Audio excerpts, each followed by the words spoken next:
Britain's emergency bikers are on the front line, racing to protect the public and save lives. And they've never been more crucial.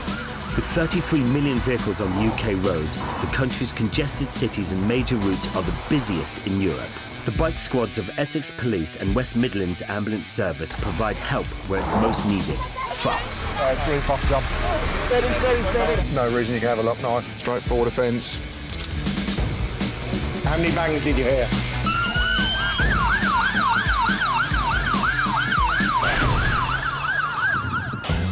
On Emergency Bikers, a man's having a suspected stroke. Apparently your colleagues said you were screaming out in pain. Do you remember doing that? No. The dangers of driving while tired. 36 hours or something without a rest, and it resulted in him killing people. And a patient's taking a bit of handling. Keep still. All right, it's all right. It's all right, I'm going to. Just relax. Nice, slow, deep breath. 6:30 a.m. and the Birmingham biker paramedics are getting ready for another 12-hour shift. Morning. You all right?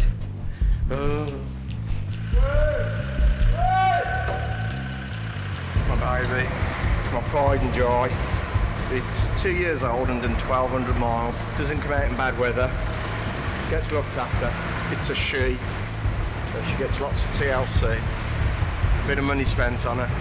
Yeah. Pride and joy. On their Yamaha FJR 1300s, they race to around 100 calls a week within an 8-mile radius of the city centre and have to be ready to tackle anything. There's an awful lot of blood here. Where's it coming from? Keep still. To capture the action, we've put special cameras on each rider and bike so we arrive at the scene the second they do. First thing, and there's a 999 call. Thank you. So we can confirm it's the fish market and not the wholesale market. A 53-year-old fishmonger has screamed out in pain and clutched his chest. On call, Mark Hayes.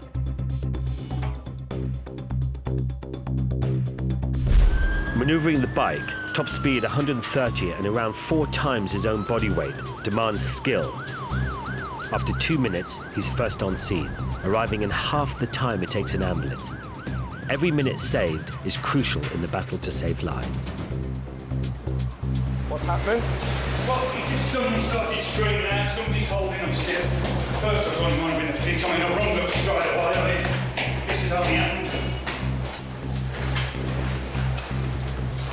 Hello there. Oh, yeah. You're all right. What's your name, chap? Kevin? What's your name? Kevin? Kevin. Sorry. What's happening today? Thank you, mate. What's happened this morning? Why have we been called? Can you tell me? No. If it's a stroke, the blood supply to the brain can suddenly shut down. Confusion is a telltale sign.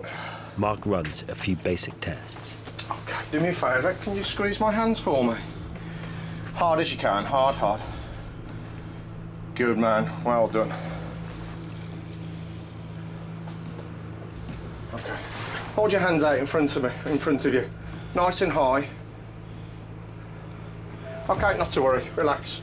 Good man. Weakness in his left side adds to the stroke evidence. Kevin needs to get to hospital fast. Strokes account for 9% of all deaths in men. Survivors can face permanent disability. Where do you live, Kevin?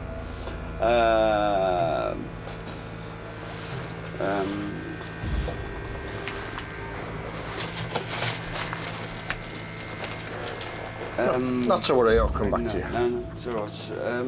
Just relax. Relax your hand down. Have you been unwell recently at all? No. You've been okay? Yeah. Ever had anything like this before? Like what? The episode that you're having this morning? A bit confused. Apparently your colleagues said you were screaming out in pain. Do you remember doing that? No. No? Okay. Just lift your glasses for me a second, can you? Shine a light into your eyes if you look at me. Mark checks Kevin's pupils. The left one is not responding in the same way as the right. Every second counts and an ambulance crew arrives to get him to hospital. This is Kevin. I believe he's about 53 years of age. Don't worry about the mess, mate. We'll sort that out in a second. You just relax. Just before 8 o'clock, he was seen to start screaming out, appeared to be in pain, was holding his chest. He's got a left-sided weakness. Get him to hold his arms out, left arm drops. He tells me he's normally fit well with no medications, no allergies. However, he's somewhat confused. Pupils, right pupils 5 mil, reactive. Left pupil was about 3 mil and reactive. Kevin, do you understand what's going on? No, not really. Right, okay. I mean, I feel all right. You feel all right? I don't know what... And where are you? Where am I? Where are you at the moment? Where are we? At work. At work. Where do you work?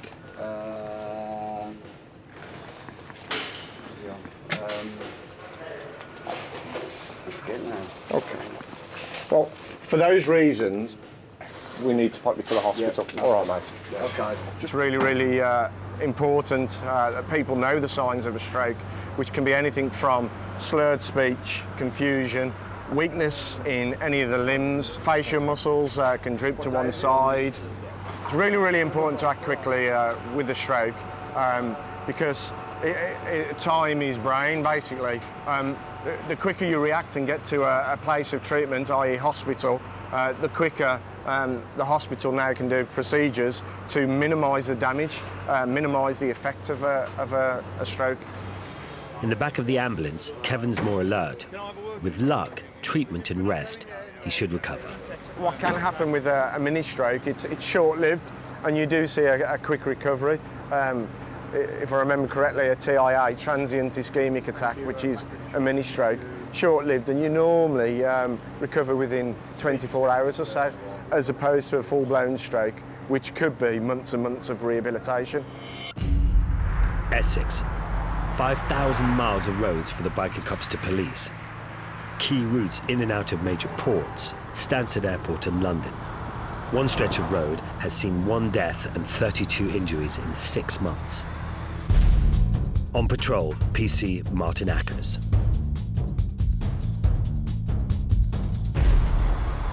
On fast dual carriageways, drivers can be tempted to put their foot down. And it's not long before Martin has a fast-moving white van in his laser sights. White van here, 89 miles an hour. This is where the speed and agility of the biker cops come into their own. On the squad's covert bike, top speed 180, Martin can outrun anything. In just seconds, he's calling in the driver.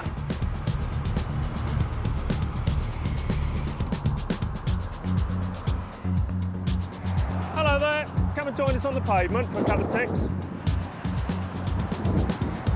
Right, thanks very much for stopping. The reason why I've asked yourself to stop, the maximum speed limit for this road, for your class of vehicle, is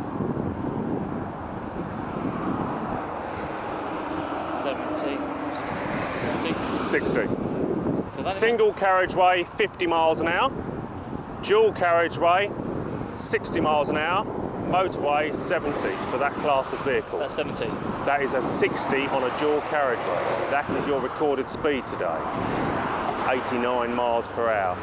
Quite clearly too fast. 29 miles per hour over the speed limit. Right, what I need to say to yourself, you're going to be reported for travelling in excess of the permitted limit for the class of vehicle on this road today. Have you got any points on your licence? Yeah, I have. How many have you got? 6. And what were the 6 points for? One exactly same here. Yeah. In my car. Speeding again? On this road, yeah. Yeah. 70, 77. Downhill again. And another one was a mobile phone. And phone. Day. That's right. it. It's really could do without at all, you know what I mean? Right, really okay. Really appreciate it. No Okay. excuses, you know, but just, I could really do without 3 points. I know. The endorsable fixed penalty notice, which is what you had before by the sounds of it, that notice runs out at, I'm afraid, this is 89, it runs out at 85 miles per hour. So at 86 mile an hour above, the matter goes to a magistrate's court. Is that on the white, because that's the white van? Because it's a white van, because it's a commercial vehicle. Yeah. I didn't know that. I can't work it out. I don't know. They know they've got every vehicle's got a speedometer in front of them. They know they're not allowed faster than 70 in a car, which this guy thought he couldn't go any faster than 70. He's doing 89. I don't know. Just like, knock, knock, hello. The man is being charged with speeding and could be banned from driving. The biker cops have so far managed to halve last year's accident rate, and Martin's vigilance today soon pays off again. A white van is careering towards him at well over the speed limit.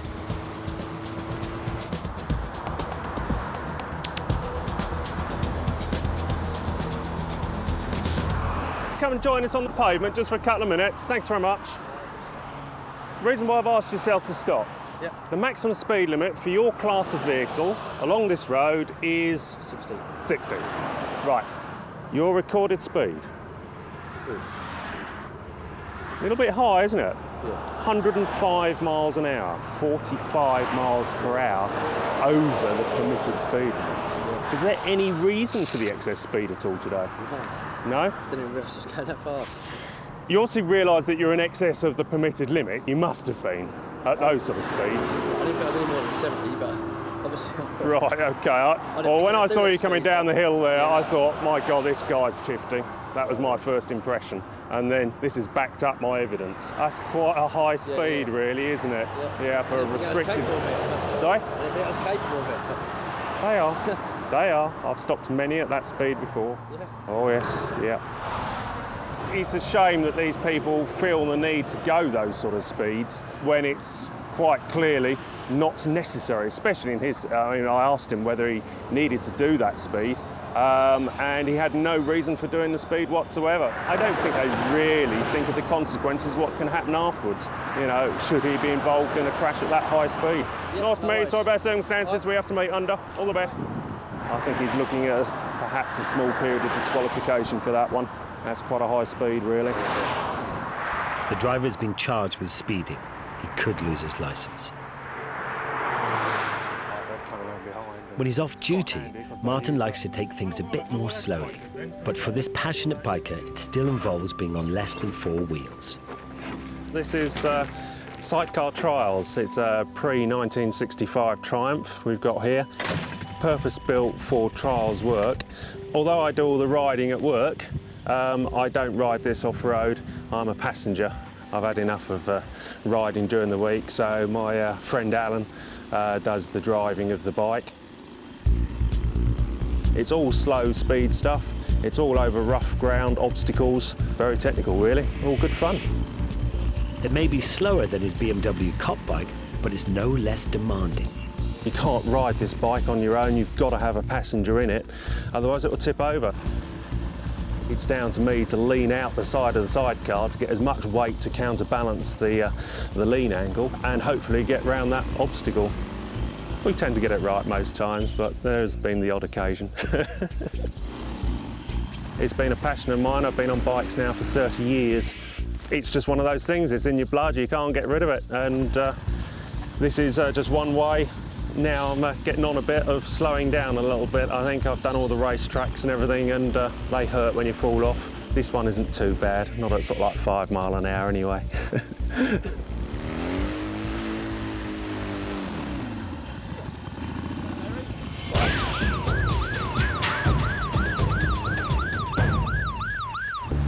Every week in Britain, 10 pedestrians are killed on the roads and more than 500 are injured.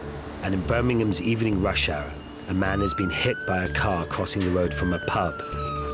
Biker paramedic Mark Hayes is on his way.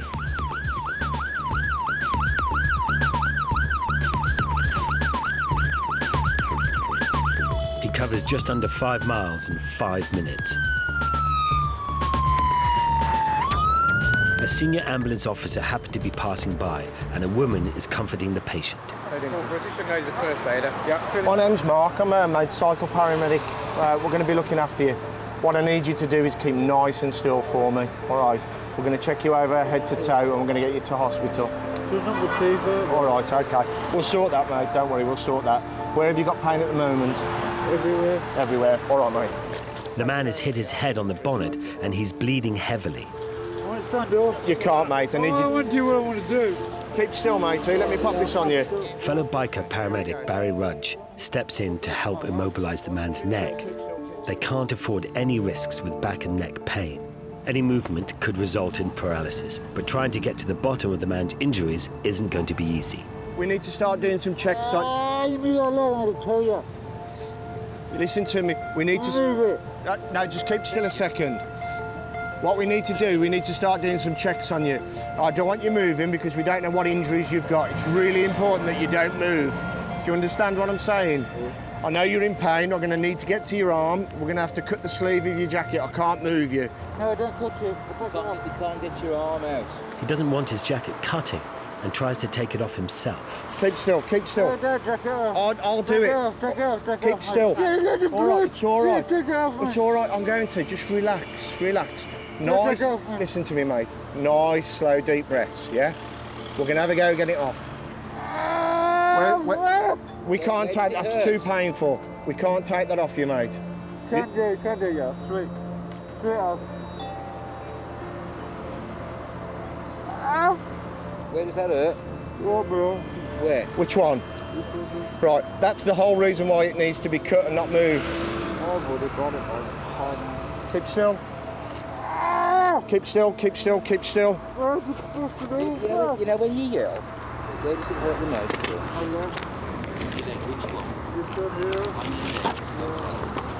Blood all the time. Yeah, it's because you knocked some teeth out, mate. Mark needs to listen to the man's chest. There could be a risk of a collapsed lung which puts pressure on the heart and blood vessels. Nice deep breaths. Good man. And again. Deep breath. Good man. And again. Good man. And again. Deep breath. Good man. His chest is clear, but it's no easy task trying to assess his injuries. Listen, you need to listen to me, mate. Everything we're doing for a reason, yeah? If you've damaged your neck or your back and we let you get up, the injury that you could sustain could be far worse than it is now. I need to pop a needle in the back of your hand, is that okay? Thank you. Good man, thank you. So do me a favour, nice and still now. Yeah, 1, 2, 3. Mark wants to insert a cannula to administer painkillers. Keep your hand there, don't move, don't move. Nice and still now. Good man, well done, keep nice and still for me. What it means now is we can give you something for the pain through this, all right? Yeah? Having checked his neck and back, Mark takes a look at his foot. You move your toes. Good man. Excellent. Can you feel me touching? Feel me touching? Good man. Right. Can you move your foot up and down? Because that's not grossly deformed, is it? So Move your foot. up and down. Yeah. Being able to move his toes means there is no nerve damage, but his leg could be fractured and his knee injured. All right, just relax, just relax. The inflatable splint will keep his leg stable and prevent any further injury in transit. I've got the pump yet. Yep. Okay. 1, 2, 3. Just relax back. It's fine. Keep going, Relax. you're okay. Because you've been sat Relax. still for so long. Good man, well done. Put Well on your done. lap as well. Okay. He's under the influence of alcohol. He's also a bit agitated, aggressive. Is that due to the alcohol? Is it due to injury? It's hard to assess. He's obviously in a lot of pain. That's right, cool. Is that still the leg? Initial observations that we've done check out okay, but obviously he needs to be assessed, x-rays, etc, etc. There we go, mate. You're done. Should we have a look for some teeth? It's yet another tricky case for Mark. Of the 3 biker paramedics, he reckons he attracts more than his fair share of accidents. 9 times out of 10, it'll be me. They can have a bus crash, nobody's injured. I'll have a bus crash and bits have got to be cut off, people have got to be carried out windows. It's never straightforward. Whereas the other 2, they're a little bit old. They like more of a sedate life. I'm the baby of the unit. I think I can cope just about.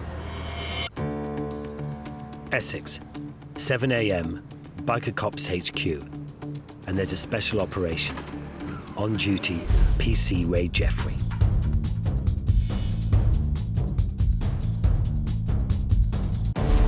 Five biker cops will be escorting 200 soldiers from the Royal Anglian Viking Regiment. They've just got back from Afghanistan and will be on parade in Southend, 25 miles away. It's Ray's job to get them there safely. We're conscious that there's a bit of a security issue with them because Muslim extremists have been protesting at each of their marches. There is a risk, so we will facilitate the movement of the coaches in one go all the way through to Southend, and they won't stop. On a previous occasion, Muslim protesters clashed with the English Defence League. There were 2 arrests. Ray needs to have his wits about him. Lads will be aware of vehicles that are parked in perhaps an unusual place, or groups of people standing in a bit of an unusual place on the route. I'm hopeful that there won't be a problem for us because they don't know the route, and from the information that I've been getting, the protests have taken place on foot amongst the crowd up until now. It's risky, you know, zipping around through traffic on motorcycles at high speed always has a risk, and you're always conscious that one of the lads might just take a tumble. We can cater for that, as long as they're not seriously hurt, that will be catered for, and we must keep the convoy moving. If there's a breach of security, then it's my responsibility as what we call easy rider, leading the convoy to find an alternative route quickly and take them safely away from the point of danger. Morning. All right. Ray briefs the coach drivers. I'll be right in front of you, so I'll dictate the pace and the route. Just follow me, OK? When we get eventually onto the A127, rather than lane 1, we'll be taking lane 2, so we command the whole road, because leading the south end gets a bit congested, so we'll have the road to ourselves, all right? And we shouldn't stop. If we do, I've got to buy you a cup of tea. All right, though. Have you done this before, joking aside? Yeah. So you know about bikes will be coming either side of you at high speed, so just keep an eye on your mirrors, won't you? And the rest should follow you. OK, cheers. It's looking good. We're going to have a nice early start, as it turned out. I'd rather get them down to Southend so that we know we're in town ready for the off than leave here late and then everything runs a bit late. The convoy consists of a long column of 4 coaches, a minibus and 2 vans, and they must be kept together. Thank you. Convoy is moving on. Immediately outside the service is the first roundabout. Traffic is brought to a halt to get the convoy on the road. With the column safely en route, the pace picks up. It will need to move at a constant speed of 50. The biker cops accelerate to speeds of 100 as they race ahead to clear the route across roundabouts, through red lights, and seal off junctions. As they approach the A13 dual carriageway, the biker cops signal for traffic to move aside. So far, so good. All riders in place flanking the convoy, and no sign of disruption.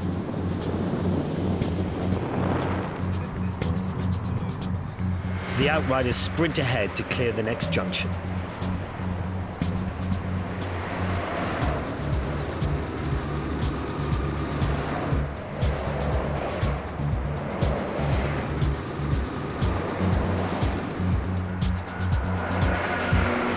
Half an hour later, an easy rider, Ray, has got the convoy into Southend safe and sound. We're there, yeah. The troops are disembarking and forming up. It's gone swimmingly, and the weather's fantastic for them, isn't it? It's a big day for Southend. Thousands are lining the streets to see the Vikings receive the freedom of the town. And there's not a protester in sight.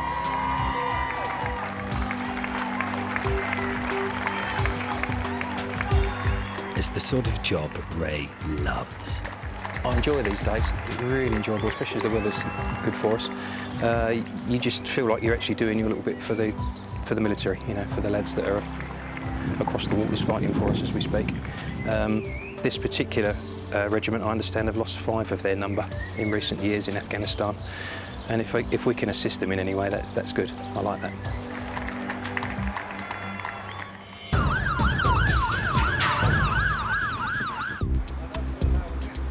Birmingham. Like any major city, there are rough sleepers, and a body has been spotted in a park on the edge of the city. On call, Barry Rudge.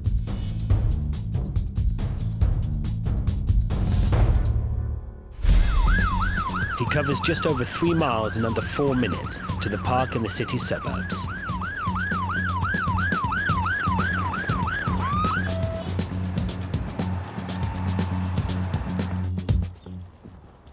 There's a gentleman who's been found in the bushes by a dog The lady that's called said he was there last night, so she doesn't know if he's been there all night.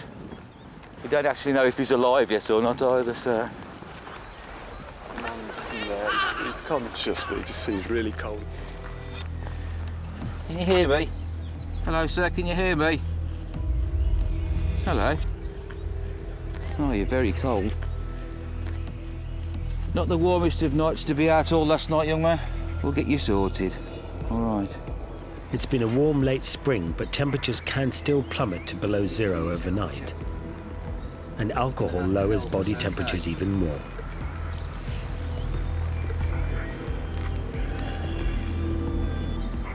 He's extremely cold. He's coming up low on our thermometer. So he's very stiff, he's a bit confused, so we're querying hypothermia. The man's blue, and confusion and shivering are classic symptoms of hypothermia, where the body loses more heat than it can produce. It's the ultimate enemy for anyone sleeping rough and is potentially fatal. Barry needs to get him to hospital fast. Can you hear me now? Yeah. Okay. We've got a stretcher coming across. We're going to get you out of the bushes. You're going to have to help us, okay? And get you out. We'll wrap you up, we'll take you to the hospital, and we'll try and warm you up a little bit. All right? Yeah. Okay. 1, 2, 3. Well done. Oh. Oh, that's better. It only takes a dip of around 7 degrees in core body temperature for major organs to shut down. Don't fight against me, pal. If we can get a vein, we'll put some warm fluids into him. So basically, we've got it's like central heating. If we put some warm fluids inside his veins, it warms him up from the inside out. Just relax for me. Sharp stretch coming up. He's very lucky. I mean, the colder part of the year, although it was quite chilly last night, the chances are he would have died. Nothing going up there now? That's looking good, isn't it? Yeah, Dealing with the homeless in Birmingham, it's becoming a lot more common now than it used to be. They usually find warm places. They tend to know where they all are. Back of shops where the heaters are, or the air conditioner extractors which throw some heat out. To find somebody in the middle of a bush in a park is actually a new one on myself. The biker paramedics have to make life-saving decisions on the spot, and just getting to incidents piles on the pressure. Riding to calls demands every ounce of concentration, even for an ex-racing champ like Barry. Obviously, you've got to be able to ride the motorcycle well, keep yourself safe on the way to a job, not think about the job on the way there. You've got to think about the ride first. You've got to make sure you're safe and you get there, because if you don't, you're going to end up with a crew coming out to you. Barry never knows quite what to expect when he arrives at the scene. Working a patch where you roughly live, I suppose your worst nightmare is dealing with somebody that you actually know. I've actually been responding to my own father. That was really weird, because you have to sort of bring your emotions right down and deal with it in a pragmatic way and still go through the numbers and deal with it as you would deal with a normal person. Once I'd ascertained that he was okay, everything was stable, then you sort of bring it back to the fact that he was your father, and then you can go more onto the emotional side and make sure he's all right. His dad's fit and healthy. A paramedic himself, it was him who inspired Barry to ditch his factory job and ambitions to be a cabinet maker. Oh, well, it's raining. Oh, you love him, right? He's a regular visitor to his parents to swap notes. When I first went in, I was doing 70 hours one week and 80 hours the next, every single week. Oh, I wouldn't do that now. They wouldn't allow it now, would they? No, they wouldn't do that now. I used to be on call at 10 o'clock at night from the house, and she was to answer treble nines. If it was an outside line and they dialed treble 9, he used to come through to our house, and the wife, your mum, used to answer it. I was expecting Barry at the time when all this was going on. See, that's what's mates. And have a guess who took you in? Who took the wife in to have you? Oh, hang on a minute. Yeah, but she called you, and you come and fetched her on the outpatient truck, and she had to go with all the other outpatients first before you took me into the blooming maternity hospital. Well, that wasn't too bad. It only took 2 hours to get there. You were just trying to deliver me, weren't you? I know you were. 2 hours to get me to the hospital. I could have been 1. I could have been born and 1 year old. Yeah, but just think of the experience that you had, though, now. Yeah. Look where it's made. I know, it's got me used to being in ambulances. First response paramedic. Very We're proud very of him. proud of him. My lad.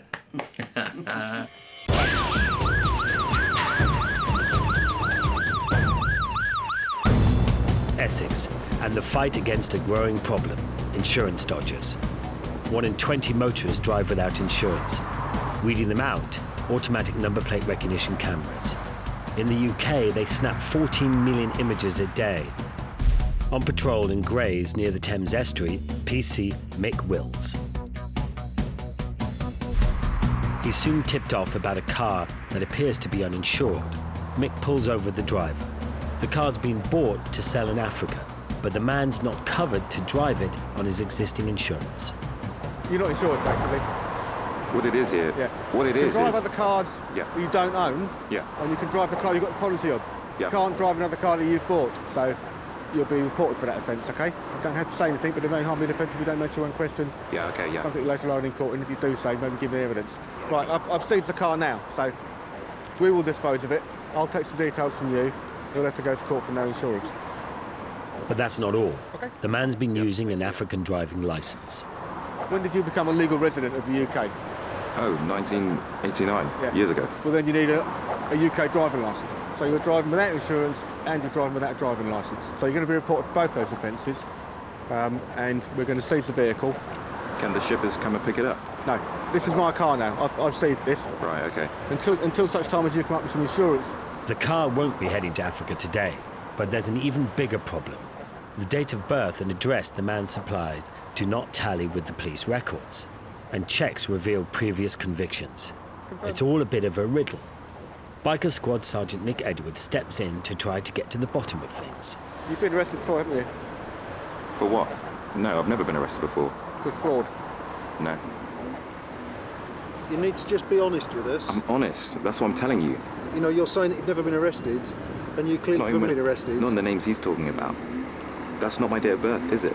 No, the bottom line is, someone with your name, Yeah. living at that address, Yeah. previously arrested for fraud. No, I've never been Said you were. Not for fraud. It was a long time ago. No, not for fraud. I mean, All we're asking is just for you to be honest with us. I don't mind.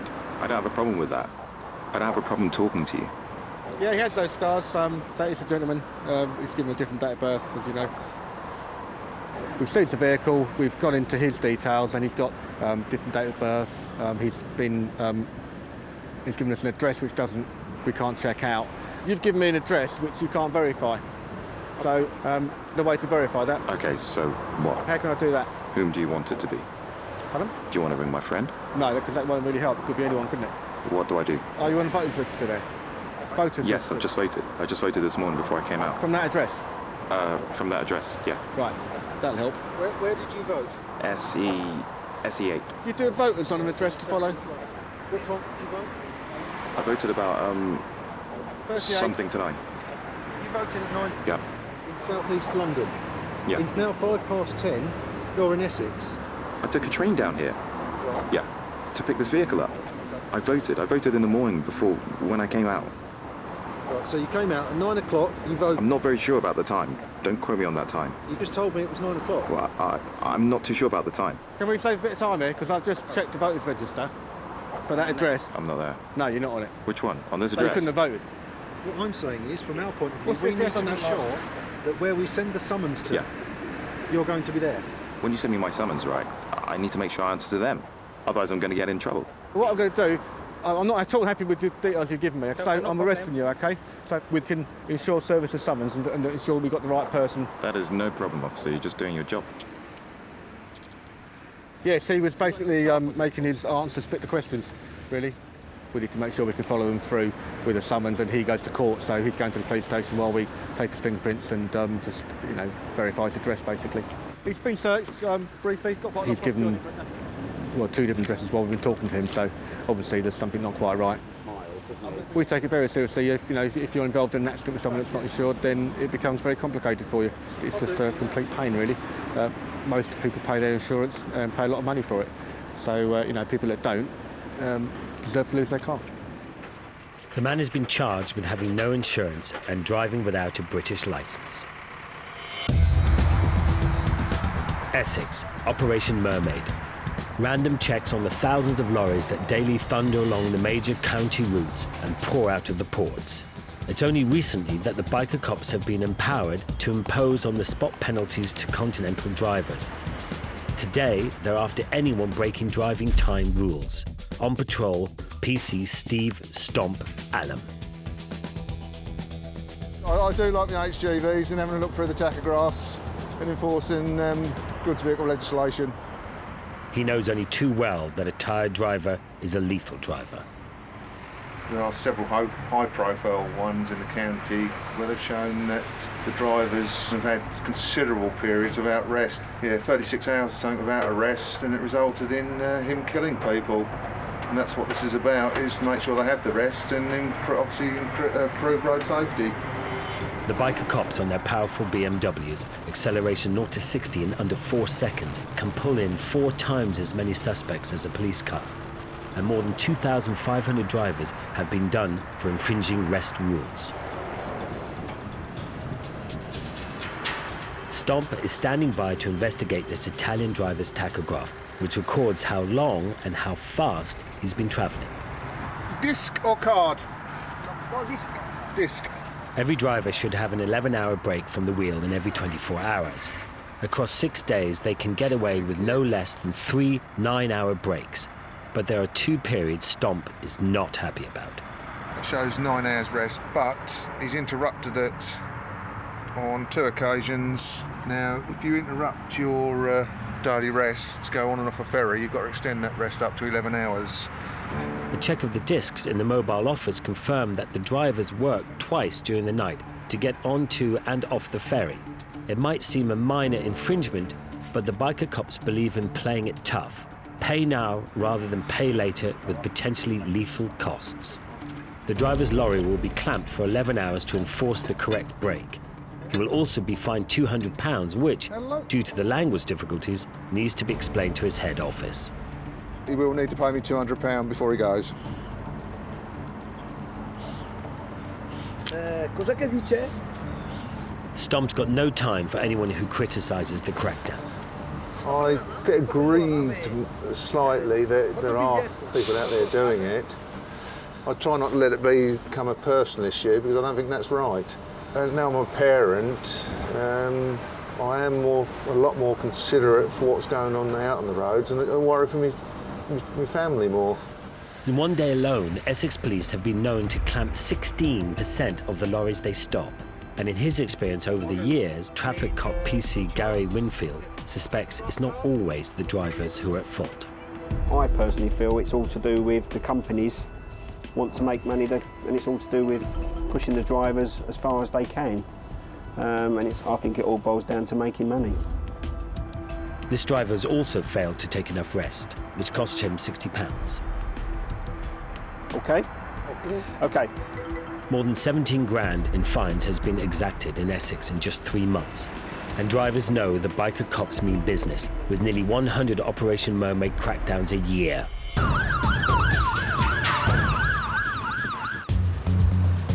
Birmingham, a city with one of the busiest road networks in the country. But it's also home to 7 railway stations, handling around 60 million passengers a year.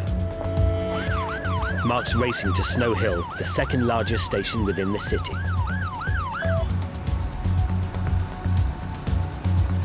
He can go where an ambulance can't, right into the heart of the concourse. An 88-year-old man has fallen on the escalator. Yeah, thank you. We've just been flagged down. It's okay, thank you.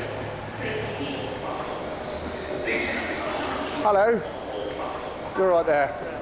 So what's your name? Chapman, Jeff, with a G. Jeff. What's happened, Jeff? I just fell down the escalator.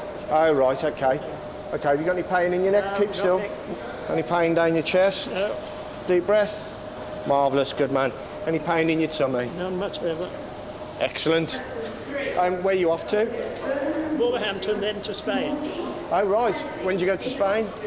Today? Friday. Oh, Friday. Right, okay. Jeff doesn't appear to have any internal injuries, but he's got some nasty cuts. What I'll do is redress that, You've got some, it's like tissue paper. Your skin dries out and it's actually flaps of skin. I think what we need to do is we need to get it seen at hospital, clean, tidied up and dressed properly. This is what we don't want. We don't want you coming down with an infection. I'm meeting someone at Wolverhampton in another hour's time, that's the thing. Okay, well I'll dress that for you now, but my advice is we'll pop you up to the local casualty, get it cleaned up properly and get it dressed properly. I mean, my advice is that we pop you up there and get it done now. The longer your wounds remain untreated and uncleaned, the more the risk of infection. Just going to pop a plaster on that one. The plasters I carry normally are for the little children, so they've got little characters on. You'll have to excuse me, it's a Shrek plaster. That's all right. Right. Now he's patched up, Jeff wants to continue on his way rather than go to hospital in Birmingham. I go to the hospital in Wolverhampton. You promise me you're going to do that? Yes, I will do. Yes. If I could just get you to print your name there for me, please. Just to say you're not going to hospital with us. I've put that you're going to make your own way to New Cross. Yes. Also, if you win the lottery, you're going to give me half. Is that all right? Actually, I was the person who won the 87 million. Were you really? Yeah. Oh, what are you travelling by train for, then? So what are you getting now? I'm going to catch the metro. The metro. To Wolverhampton, then I get a taxi from the metro to where my lady lives. Okay. That's it, lovely. Where your lady lives? 88 years young and still fighting fit. She's only 71. Oh, well, enjoy your trip, take care. All right, watch what you're doing, Jeff. All right. See you Good all. man. Watch how you go. I will do. He's got a lady friend the other side of the city. Travels the world. Hope for me yet. Not that I want a lady the other side of the city, because obviously I've got a good lady already. That'll be me off to the divorce courts. In the city centre, it looks like Mark's on a recruitment drive. So you're a bit of a bi-racer then? Yeah. You're going to be into motorbikes when you're older? No, why not? I'm going to be a policeman. You're going to be a policeman? You can be a policeman on a motorbike. No, I'm going to be an ambulance, not on a motorbike. No, that's too dangerous for me. Why do you have brakes and lean like this? Why? Why do you lean like this? We don't. The only reason you're leaning like that is because you're small and your arms won't reach. I'm a bit bigger and a little bit older than you. Only a little bit though. How old do you think? 40. 40? Hang on, let me take my helmet off. How old now? Do I look younger now? I took the helmet off. Yeah, good lad, well done. Ever had anything like this before? Like what? Fishmonger Kevin made a quick recovery and is back at work. The man hit by a car lost some teeth, his knee took a bang and he had some cuts and abrasions, but he made a good recovery. And Jeff had his cuts checked by a GP. They've healed and he had a very nice holiday in Spain. Okay, watch what you're doing. All right. Next time on Emergency Bikers, there's a 999 to a suspected stabbing. Merseyside Fire Brigade unveiled the UK's first firefighting bike. And a hairdresser comes a cropper.